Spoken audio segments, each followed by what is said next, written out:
Okey, hai korang. Untuk video kali ni Azim nak tunjuk 5 barang yang korang boleh bawa pergi camping, yang ni edisi memasak.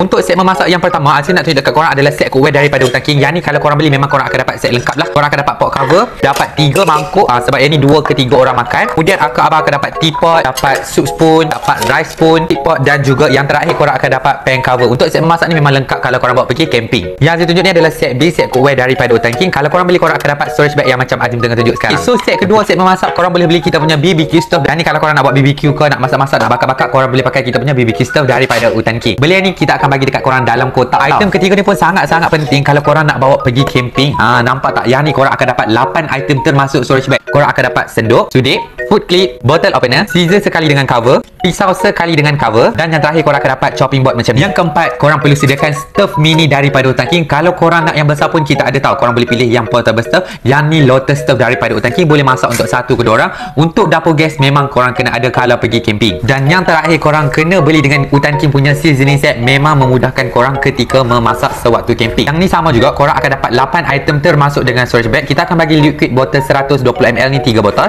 dan kita akan bagi botol powder ni 100ml 4 botol, dan kita akan bagi dia punya corong sekali dekat korang. Untuk dapatkan kita punya set ni, korang boleh join lah kita sekarang, dan jangan lupa tekan button follow, like and share supaya dapat tengok video yang lebih menarik. Nak tengok video lagi, korang boleh komen dekat bahagian bawah. Okay, bye.